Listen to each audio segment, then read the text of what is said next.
Today, we are in Havertown, Pennsylvania, where we are going to meet Chris Romanelli, who's been a season ticket holder since 1993 and has an awesome fan cave. Chris, it's great to meet you, and I can't wait to see your fan cave. Awesome, can't wait to show it to you. That's awesome. Let's go. Philly Fan Caves with the Philly Sports Guy. So, I know that you went to Super Bowl 52 to watch the Birds win the game, but you have an interesting story. Why don't you tell us about it? Sure. So, as a season ticket holder, it started back in 2016. My wife, she wrote a letter to the Eagles. They asked for people to be season ticket holders of the game.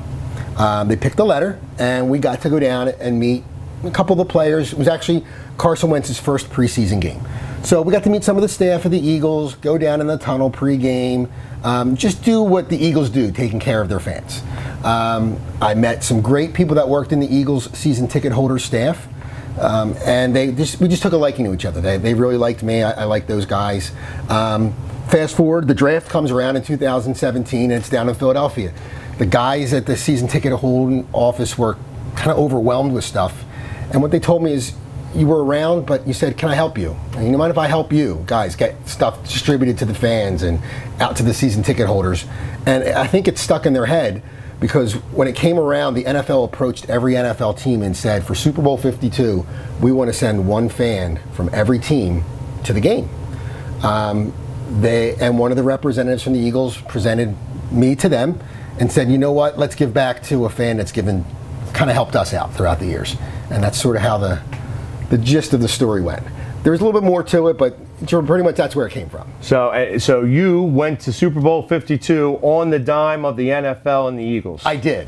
And how that came about, the representative called my wife, I think it was late October, early November, said, you know what, we need to make sure he can get out of work, but we're sending Chris to the Super Bowl. Keep it a secret. We're going to tell him after the 3-game road trip. And remember the 3-game road trip? We went to Seattle, Dallas, and of course the Rams. Yes. So this entire time, my family knows that I'm going to the Super Bowl. I have no clue. I got a call saying, come down to the link, we're going to have an Eagles event. That's all I knew. Carson Wentz gets hurt. And it was that Friday, I was going down to the link. My family watches the game, but not like I do. And they're going through and saying, is Carson going to be okay? Will he play? Could he go to the Super Bowl? My girls don't know what that meant. They were little at the time. Well, lo and behold, if you see here, I'm with Brandon Graham. I get brought down to Lincoln Financial Field, snowing, and they reveal that you're going to the Super Bowl.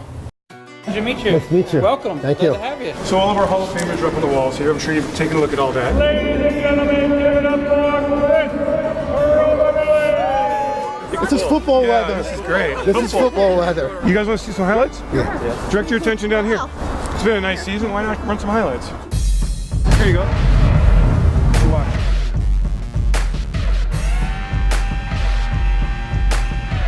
A warrior, my story glory bound, a warrior now. Amongst the poor, the sick and shut out where my story found. Chris, hey Chris, it's Brandon Graham, and we really appreciate you taking the time to come down here with your family today. I know you're a little confused as to why you're here, but I'm about to clear that up for you.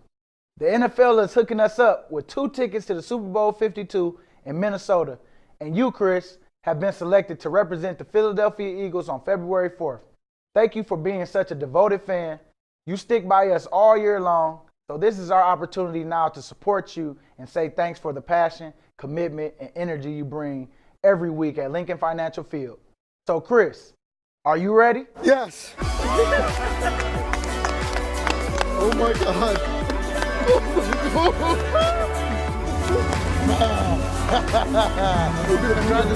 I know. I'm telling you. Daddy's going to the Super Bowl.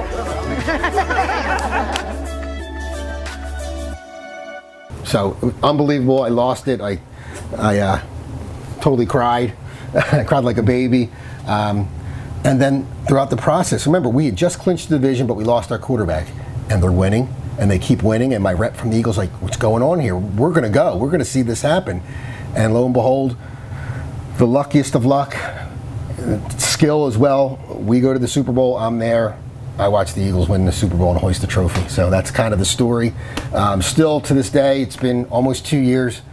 still unbelievable that it happened. I've got pictures of me seeing the last play of the game when it happened, and we get us winning the Super Bowl, and still chokes me up to this day. Right. I was going to say, I cried like a baby. Yes. You know, green paint running down Right. over the silver and everything. Exactly. It was, you know, and I would always go to different bars. I hit all the bars. I had to watch it with family, so Right. I went to my brother's house to watch the game. I was going to maybe try to go up to Minnesota, but it just was a little too cold to try to scalp a ticket. And you know, they were talking about 6 below outside. Right. And you know what? People say it was cold. I don't think I felt it the entire time. I know we were out the day before the Super Bowl. There was an Eagles pep rally. We left the hotel, I think 8:30 in the morning. We didn't get back till 11 o'clock at night. I looked at my Fitbit. We walked like 13 miles that day. I never even put gloves on. I was just so psyched to be at the Super Bowl. So, yeah, just pumped. Exactly. Just pumped. You didn't need the clothes. I didn't need the clothes. I had a awesome. light jacket on, and it was great. And something I'll never forget. Oh, I can imagine. So one of the coolest and I think unique and individual mementos that I have from the Super Bowl is this jersey that was given to me by the Eagles and the NFL for Super Bowl 52. It is an actual authentic Eagles jersey, but instead of my name on the back or a player's name, it has Super Bowl and obviously the 52. Each team representative got one, but happens to be that mine's a little bit more special because we actually hoisted the trophy. So it's like one of my pride and joys. Nobody else, except my dad, has that exact jersey. Since I was a kid, since VCRs came out, I've been recording games digitally on recordable DVD players, and I've gone through the years just transferring games into a collection. Some of them I have them here digitally as well, and what we're going to do is we're going to put it on an old classic Eagles game. I have every playoff win back to the Dick Vermeil era. And How about that? That's kind of cool. Not many people have that. I started recording the games in '84. Wow. But I didn't have them all. But really in the early 90s is really when I started taking off recording them. DVRs came in, so I didn't get a chance to record them for a few years because there was no way to do it. But I've gone back and archived some, and put them onto a USB drive, and we go from there. Wow, that's awesome. Yeah. That's a dedicated fan right there. Yeah, Rod Harris. We have Heath Sherman playing. We had Jim McMahon. At this part of the game, it wasn't going so great. It's not quite HD the way we see the games today. There's old Eric Turner throwing an interception. Not all was great back then, but again, another big comeback by the Eagles later on in this game. So was that Ricky Waters right there? No, not that. That was James Joseph. James Joseph. I remember James Joseph because that was my name, James Joseph Paye. So that's how I remember that. Right. So I was in the Navy during this time, and I didn't get to see a lot of the games because I was in Desert Storm. So this is a game I probably didn't get to watch very much because I was stationed on the Portland, and we were out to sea a lot of the time. Yeah, this was the right after Buddy Ryan era. This was Bud Carson's defense. Gotcha. He took over for Buddy Ryan. This is the year that they were #1 across the board. Run, pass, scoring. Last team to ever do that defensively. I like to have that collection of games that I can go back and watch. Especially because you never know what's going to happen. Right, exactly. I mean, the Eagles have been so exciting. Like, a game is boring as hell, and next thing you know, all of a sudden, bam, something happens. Bam, something happens, and they come back and they'll.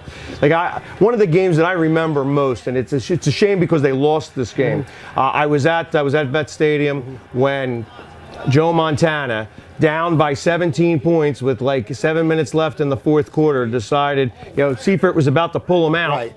And he's like, no, I just figured out this defense. Scored 4 touchdowns in 5 minutes and 23 seconds time, in the end zone that I was sitting in. Right. In the first half, Montana was sacked 6 times.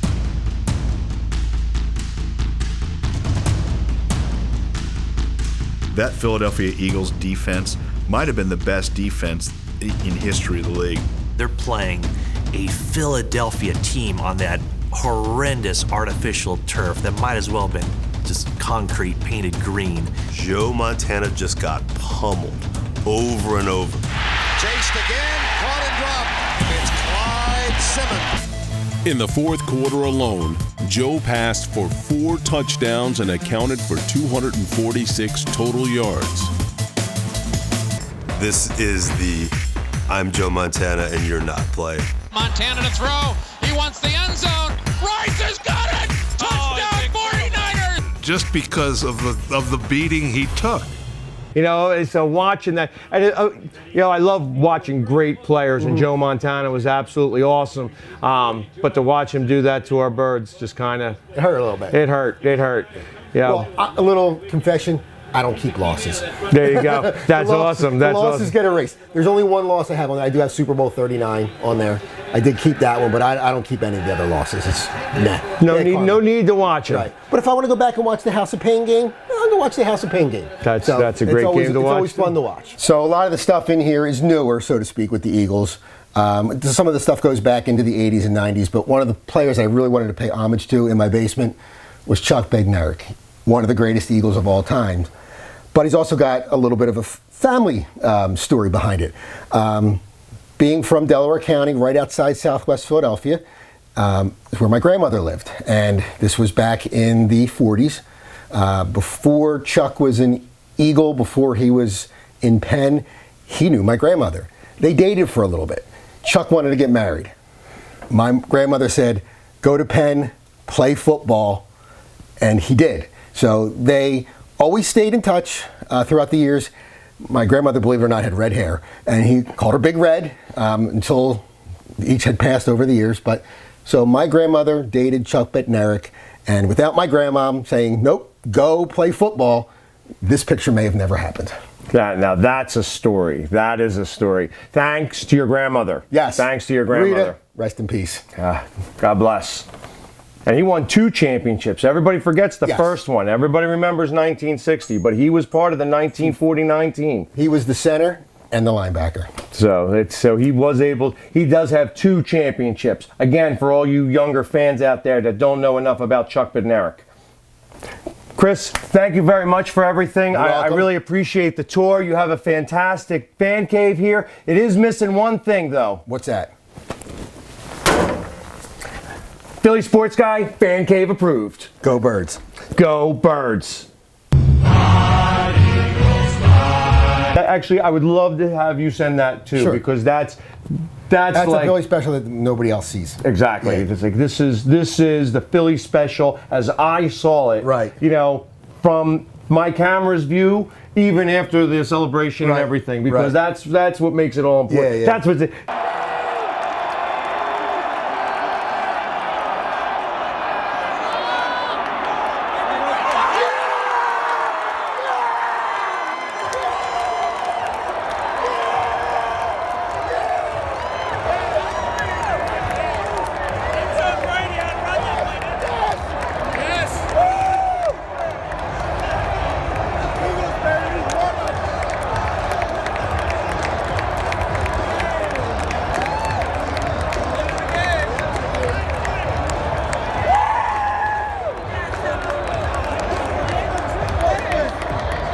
If you enjoyed this episode, don't forget to hit like. If you want to see more Philly Sports Guy, subscribe. Go Birds! Hey, Birds fans, come join me every Monday night at the Chelsea Tavern, 821 North Market Street, Wilmington, Delaware, for Birds Breakdown. We will discuss the previous game, talk about our next opponent, have Eagles trivia, giveaways, special guests, and a chance to win 2 tickets and tailgate to the Eagles-Redskins game in December. Doors open at 7 p.m. $5 entry buys you your first beer. Specials include $10 Miller Lite buckets, $5 Flying Fish Go Birds pounders, half-price burgers and wings, and of course, all the Philly Sports Guy you can handle. So, come check us out for Birds Breakdown every Monday night at the Chelsea Tavern. Go Birds!